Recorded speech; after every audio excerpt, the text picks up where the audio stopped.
ಈ ಒಂದು ಏನ್ ಪೀಸ್ ಕಮಿಟಿ ನಾವು ಒಂದು ಸಭೆಯನ್ನ ಕರೆದಿದ್ದೀವಿ. ನಿಮ್ಮೆಲ್ಲರಿಗೂ ನಾನು ಹೃತ್ಪೂರ್ವಕವಾಗಿ ಸ್ವಾಗತವನ್ನ ಬಯಸ್ತಾ, ಈ ಒಂದು ಉದ್ದೇಶ ಏನಪ್ಪಾ ಅಂದ್ರೆ, ಇವಾಗ ನಮ್ಗೆ 26ನೇ ತಾರೀಕು ನಮ್ದು ಈದ್ ಮಿಲಾದ್ ಹಬ್ಬ ಬರ್ತಾ ಇದೆ. ಈದ್ ಮಿಲಾದ್ ಹಬ್ಬದಲ್ಲಿ ನಾವು ಎಲ್ಲ ಒಂದು ಹಬ್ಬದಲ್ಲೂ ನಾವು ಪೀಸ್ ಕಮಿಟಿ ಮೀಟಿಂಗ್ ಅನ್ನ ನಾವು ಕರಿತೀವಿ. ಲಾಸ್ಟ್ ಟೈಮ್ ಕೂಡ ನಿಮ್ಗೆ ರಂಜಾನ್ ಹಬ್ಬದಲ್ಲೂ ನಾವು ಕರೆದಿದ್ದೀವಿ. ನೆಕ್ಸ್ಟ್ ಗಣೇಶ ಹಬ್ಬದಲ್ಲೂ ಕರಿತೀವಿ, ನಿಮ್ಗೆಲ್ಲರಿಗೂ ಕರಿತೀವಿ. ಮತ್ತೆ ಈದ್ ಮಿಲಾದ್ ಹಬ್ಬಕ್ಕೆ ನಿಮ್ಗೆ ನಮ್ಮೆಲ್ಲ ಹಿಂದೂ ಮುಸ್ಲಿಮ್ಸ್ ಏನ್ ನಮ್ಮ ಒಂದು ಮುಳಬಾಗ್ಲು ಗ್ರಾಮಾಂತರ ಠಾಣೆ ರೂರಲ್ ಲಿಮಿಟ್ಸ್ ಅಲ್ಲಿ ಇದ್ದಾರೆ. ನಾವೆಲ್ಲರೂ ಪ್ರತಿ ವರ್ಷ ನಾವು ಕರೆದು ಪೀಸ್ ಮೀಟಿಂಗ್ ಮಾಡ್ತೀವಿ. ಅದೇ ರೀತಿಯಾಗಿ ಇವತ್ತು ನಾವು ಕರೆದಿದ್ದೀವಿ. ಉದ್ದೇಶ ಏನಪ್ಪಾ ಅಂತಂದ್ರೆ, ಶಾಂತಿಯುತವಾಗಿ ಈದ್ ಮಿಲಾದ್ ಹಬ್ಬ ಆಗ್ಲಿ ಅಂತ. ಯಾವಾಗ್ಲೂ ಯಾವುದೇ ರೀತಿ ನಮ್ಮ ಠಾಣೆಯಲ್ಲಿ ನಾವು ಯಾವುದೇ ರೀತಿಯಾಗಿ ಈ ಸುಮಾರು ವರ್ಷಗಳಿಂದ ಚೆನ್ನಾಗಿ ನಡ್ಕೊಂಡು ಬರ್ತಾ ಇದೆ. ಯಾವುದೇ ಒಂದು ಗಲಾಟೆ ಇಲ್ಲ, ಏನೂ ಇಲ್ಲ. ಶಾಂತಿ ರೀತಿಯಾಗಿ ನೀವೆಲ್ಲ ಹಬ್ಬಗಳನ್ನ ನಡೆಸ್ಕೊಂಡು ಹೋಗ್ತಾ ಇದ್ದೀರಾ. ಆದ್ರೂ ಕೂಡ ನಾವು ಏನು ನಮ್ಮ ಮೇಲಾಧಿಕಾರಿಗಳ ಒಂದು ಇನ್ಸ್ಟ್ರಕ್ಷನ್ ಏನಿರ್ತದೆ ಅವನ್ನೆಲ್ಲ ನಾವು ನಿಮ್ಗೆ ಹೇಳಿ ತಿಳಿಸಿ, ಸಾರ್ವಜನಿಕರಿಗೆ ಯಾವುದೇ ರೀತಿ ತೊಂದರೆ, ಟ್ರಾಫಿಕ್ ಆಗಲಿ ಸಾರ್ವಜನಿಕರಿಗೆ ಯಾವುದೇ ತೊಂದರೆ ಬರಬಾರ್ದು ಅನ್ನೋ ಒಂದು ಉದ್ದೇಶಕ್ಕೋಸ್ಕರ. ಯಾಕಂದ್ರೆ ಇವಾಗೆಲ್ಲ ಸೋಷಿಯಲ್ ಮೀಡಿಯಾ ಬಂದಿದೆ. ಲಾಸ್ಟ್ ಟೈಮ್ ನಾನು ಹೇಳ್ದಂಗೆ ಸೋಷಿಯಲ್ ಮೀಡಿಯಾದಲ್ಲಿ ಒಂದೇನೋ ಪೋಸ್ಟರ್ ಹಾಕ್ತಾರೆ, ಅದೆಲ್ಲೋ ಆಗಿರ್ತದೆ, ನಮ್ಮ ಇಂಡಿಯಾದಲ್ಲಿ ಎಲ್ಲೋ ಆಗಿರ್ಬೋದು. ಅದನ್ನ ಮುಳುಬಾಗ್ಲಲ್ಲಂತೆ ಇದು ಅಂತ ಆಗ್ಬಿಡ್ತಾರೆ. ಮುಳುಬಾಗ್ಲು ಕೆಲವೊಬ್ರೆಲ್ಲ ಈಗ ಫೋನಲ್ಲಿ ಹಿಂಗೆ ಇಟ್ಕೊಂಡೇ ನಿಂತ್ಕೊಂಡಿರ್ತಾರೆ, ಇನ್ಸ್ಟಾಗ್ರಾಮ್ ಫೇಸ್ಬುಕ್ ಅಲ್ಲಿ ಚಲೋ ಚಲೋ ಚಲೋ ಅಂತ ಬಂದ್ಬಿಡ್ತಾರೆ. ಸೊ ಏನೇ ನಿಮಗೆ ಬಂದ್ರು ಇಮಿಡಿಯೇಟ್ ಆಗಿ ನಮ್ಗೆ ಕಳಿಸಿ, ವೆರಿಫೈ ಮಾಡಿ.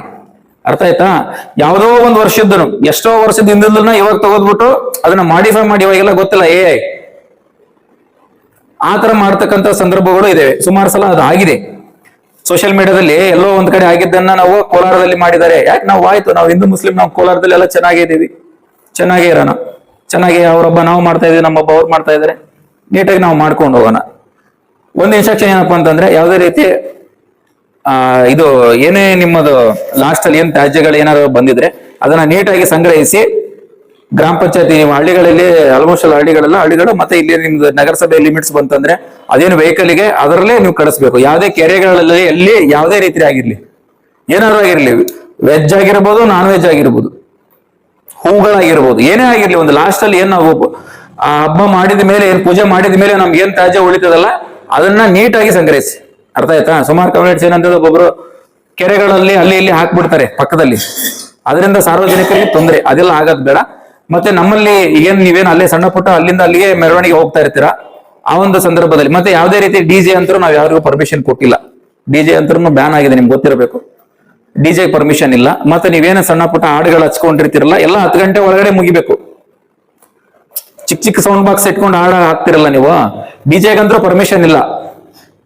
ಬಟ್ ಯಾವುದೇ ರೀತಿ 10 ಗಂಟೆ ಮೇಲೆ ನೀವೇನೇ ಪರ್ಮಿಷನ್ ತಗೊಂಡಿದ್ರು, ಮೈಕ್ ಸೆಟ್ಗೆ ಏನೇ ನೀವು ಪರ್ಮಿಷನ್ ತಗೊಂಡಿದ್ರು 10 ಗಂಟೆ ಲಾಸ್ಟ್, 10 ಗಂಟೆ ಮೇಲೆ ನೀವು ಮಾಡಂಗಿಲ್ಲ.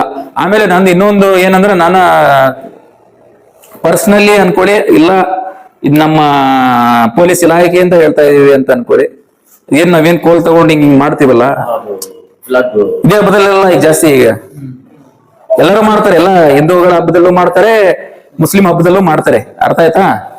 ಈಗ ನಾನು ಹೇಳ್ತಾ ಇರೋದು, ನಾನು ಈಗ ಈದ್ ಮಿಲಾದ್ ಹಬ್ಬದಲ್ಲಿ ಹಿಂಗ್ ಮಾಡುವಾಗ ಅದನ್ನ ದಯವಿಟ್ಟು ಅದನ್ನ ನಾನು ಪೂರ್ತಿ ಅವಾಯ್ಡ್ ಮಾಡಿ ನಿಮಗೆ ಅಂತ ನಾನು ಹೇಳಲ್ಲ. ಅರ್ಥ ಆಯ್ತಾ? ಇನ್ನೊಬ್ಬರಿಗೆ ತೊಂದರೆ ಆಗದಂಗೆ, ಅದೇನು ಪ್ಲಾಗ್ ಇರೋದಲ್ಲ, ಪ್ಲಾಗ್ನ ಇಟ್ಕೊಂಡು ಹೋದ್ರೆ ಯಾರಿಗೆ ತೊಂದರೆ ಆಗಲ್ಲ. ಅಥವಾ ಇಷ್ಟು ತಿರುಗಿಸಿದ್ರೆ ಮೇಲೆ ಕರೆಂಟ್ ಕಂಬಗಳು ವೈರ್ಸ್ ಇರ್ತವೆ, ಅದಕ್ಕೆ ಟಚ್ ಆಯ್ತಂದ್ರೆ ನೀವು ಅರ್ಥ ಮಾಡ್ಕೊಡಿ ಏನಾಗ್ಬೋದು.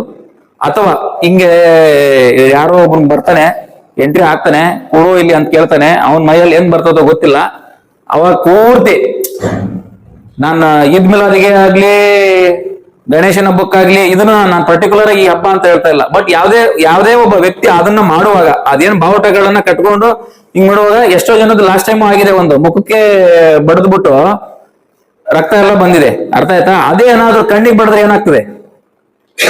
ಅರ್ಥ ಆಯ್ತಾ? ಒಬ್ಬೊಬ್ರಿಗೆ ಹುಡುಗರು ಇರ್ತಾರೆ, ಅವ್ರು ನಮ್ಮ ಮಾತುಗಳನ್ನ, ನಿಮ್ಮ ಮಾತುಗಳನ್ನ ಕೇಳದೆ ಇರೋ ಲೆವೆಲ್ಗೆ ಇರ್ತಾರೆ. ಸೊ ಅದನ್ನ ದಯವಿಟ್ಟು ನೀವು ಅವಾಯ್ಡ್ ಮಾಡಿ. ನಾ ಹೇಳೋದು ಅರ್ಥ ಆಯ್ತಾ ಇದ್ರ ಬಗ್ಗೆ? ಈಗ ಇದೊಂದು ಬಹಳ ಮುಖ್ಯ. ಯಾಕಂದ್ರೆ ನಾನು ಮೊದಲು ಕೋಲಾರದಲ್ಲಿ ಇದ್ದೆ ನಾನು, ಅವಾಗ ಅಲ್ಲಿ ಎಲ್ಲ ಸುಮಾರು ಜನ ಅವರು ಎಲ್ಲ ಅವಾಯ್ಡ್ ಮಾಡಿದ್ದಾರೆ. ಅಲ್ಲೆಲ್ಲ ಲೈನ್ ಇರ್ತದೆ, ಒಂದೊಂದ್ಸಲ ಲೈನ್ ತೆಗೆದಿರ್ತಾರೆ, ಒಂದೊಂದ್ಸಲ ಲೈನ್ ಇದ್ದಾಗ ಟಚ್ ಆಯ್ತು ಅಂತಂದ್ರೆ ಏನು, ನಮ್ಮ ಉದ್ದೇಶ ಏನು ನಾವು ಹಬ್ಬ ಮಾಡೋಣ, ಎಂಜಾಯ್ ಮಾಡೋಣ ಅಷ್ಟೇ. ಎಂಜಾಯ್ದಲ್ಲಿ ಏನೂ ಇರಬಾರ್ದು. ಯಾವುದೇ ರೀತಿ ಅದಕ್ಕೆ ಕಪ್ಪು ಚುಕ್ಕೆ ಇರಬಾರ್ದಂತ ಅನ್ನೋ ಒಂದು ಉದ್ದೇಶಕ್ಕೋಸ್ಕರ ಅಷ್ಟೇ. ಇನ್ನೇನಾದ್ರೂ ನಿಮ್ದು ಏನಾದ್ರು ಈ ಹಬ್ಬದ ಸಂಬಂಧಪಟ್ಟಂಗೆ ನಾವ್ ಇಷ್ಟು ಗಂಟೆಗೆ ನಾವು ಆಚರಿಸ್ತೀವಿ, ನಾವ್ ಇಷ್ಟು ಗಂಟೆಗೆ ಸ್ಟಾರ್ಟ್ ಮಾಡ್ತೀವಿ, ಇಷ್ಟು ಗಂಟೆಗೆ ಸ್ಟಾಪ್ ಮಾಡ್ತೀವಿ, ಈ ತರ ನಾವು ಆಚರಿಸ್ತೀವಿ ಅಂತ ನಿಮ್ಮೂರ ಒಂದು ಎಲ್ಲಾ ಊರಲ್ಲೂ ನೀವು ಏನು ಆಚರಿಸಲ್ಲ. ಮಸೀದಿಗಳೆಲ್ಲ ಇರ್ತಿದಲ್ಲ, ಅಲ್ಲಿ ನಮ್ಗೆ ಏನು ಆಲ್ರೆಡಿ ನೀವು ಲೆಟರ್ ಕೊಟ್ಟಿದ್ದೀರಾ. ಅವ್ರು ನಿಮ್ ಊರಲ್ಲಿ ಯಾವ ತರ ಆಚರಿಸ್ತೀರಾ ಅಂತ ನಮ್ಗೆ ಹೇಳ್ಬೋದು. ನಾವೇನಾದ್ರು ಕರೆಕ್ಷನ್ ಇದ್ರೆ ಹೇಳ್ತೀವಿ. ಎಲ್ಲಾದ್ರೂ ಆಲ್ರೆಡಿ ಮೈಕ್ ಸೆಟ್ಟಿಗೆ ಅಂದ್ರೆ ಪರ್ಮಿಷನ್ ತಗೊಳಕ್ ಬಂದಿದ್ದೀರಾ, ತಗೊಳ್ಳಿ.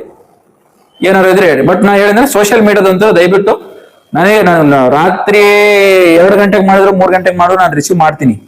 ಅರ್ಥ ಆಯ್ತಾ? ಇವಾಗ ವಾಟ್ಸಪ್ ಕಳಿಸಿ ಸರ್ ಇದೇನು ಯಾಕೆ ಗೊತ್ತಾ, ಎಲ್ಲೋ ಆಗಿದ್ದನ್ನ ನಮ್ಮ ಫೀಸ್ ಇಲ್ಲಿ ನಾವಿದ್ ತಗೊಳ್ಳೋದು ಬೇಡ. ನಾವು ಮುಳಬಾಗಿಲಲ್ಲಿ ನಾವು ಚೆನ್ನಾಗಿದ್ದೀವಿ, ಎಲ್ರು ಚೆನ್ನಾಗಿರೋಣ ಅಷ್ಟೇ. ಚೆನ್ನಾಗಿ ಹಬ್ಬ ಮಾಡ್ತಾ ಇದೀವಿ, ಎಲ್ಲ ಹಬ್ಬನು ಮಾಡೋಣ. ಅವನ್ಯಾವನೋ ಹೇಳಿ ಅವನ್ಯಾವನೋ ಮಾಡಿದ್ದ ಮೆಸೇಜ್ಗೆ ಅವನ್ಯಾವನೋ ಮಾಡೋದು ಇದಕ್ಕೆ ನಾವು ನಮ್ಮ ತನನ ಕಳ್ಕೊಳ್ಳೋದು ಬೇಡ. ಅರ್ಥ ಆಯ್ತಾ? ನಮ್ಮ ಮುಳಬಾಗಿಲ ತಾಲೂಕಲ್ಲಿ ಸೊ ಅದಕ್ಕೆ ಅವ್ರಿಗೆ ಹೇಳ್ಬೇಕು, ಗೊತ್ತಿರಲ್ಲ ಅದನ್ನ ಹೇಳ್ಬೇಕು. ಹೇಳಿದಾಗ ಅವ್ರು ಅರ್ಥ ಮಾಡ್ಕೊಂತಾರೆ. ಅರ್ಥ ಮಾಡ್ಕೊಂಡು ಅವಾಗ ಅದು ಏನ್ ಇನ್ಸ್ಟ್ರಕ್ಷನ್ ಇದೆಯಲ್ಲ ಅದ್ರ ಪ್ರಕಾರ ನಡೆಯುತ್ತೆ. ದಯವಿಟ್ಟು ಅದನ್ನ ನೀವು ಹೋಗಿ ಏನ್ ನಿಮ್ ಇನ್ಸ್ಟ್ರಕ್ಷನ್ ಇದೆಯಲ್ಲ, ನಾವೇನ್ ಹೇಳಿದೀವಿ ನಿಮ್ಗೆ ಅದನ್ನ ಮತ್ತೆ ನಿಮ್ದು ಏನಾದ್ರು ಅದಕ್ಕೆ ನಾವೇನಾದ್ರು ಬಿಟ್ಟಿದ್ರೆ ನೀವು ಇನ್ಸ್ಟ್ರಕ್ಷನ್. ಒಟ್ಟು ನಮ್ಗೆ ನಮ್ಮ ಉದ್ದೇಶ ಏನಂದ್ರೆ ಶಾಂತಿಯುತವಾಗಿ ಹಬ್ಬವನ್ನ ಆಚರಿಸೋಣ. ಹಬ್ಬ ಆಚರಿಸೋದೇ ಎಂಜಾಯ್ ಮಾಡೋಕ್ಕೆ. ಎಂಜಾಯ್ ಮಾಡ್ಬೇಕಂದ್ರೆ ಅದು ಎಂಜಾಯ್ ಅಂದ್ರೆ ಅದು ಒಂದು ಲಿಮಿಟ್ ಅಲ್ಲಿ ಇರ್ಬೇಕು. ನಾವು ಮಾಡೋದು ಎಂಜಾಯ್ ನಮ್ಗೆ ಖುಷಿ ಕೊಡಬೇಕು, ಬೇರೆಯವ್ರಿಗೆ ದುಃಖ ಕೊಡಬಾರ್ದು ಅಷ್ಟೇ ಅದರ ಅರ್ಥ. ಅರ್ಥ ಆಯ್ತಾ? ಧನ್ಯವಾದಗಳು ಎಲ್ಲರಿಗೂ. ಧನ್ಯವಾದ.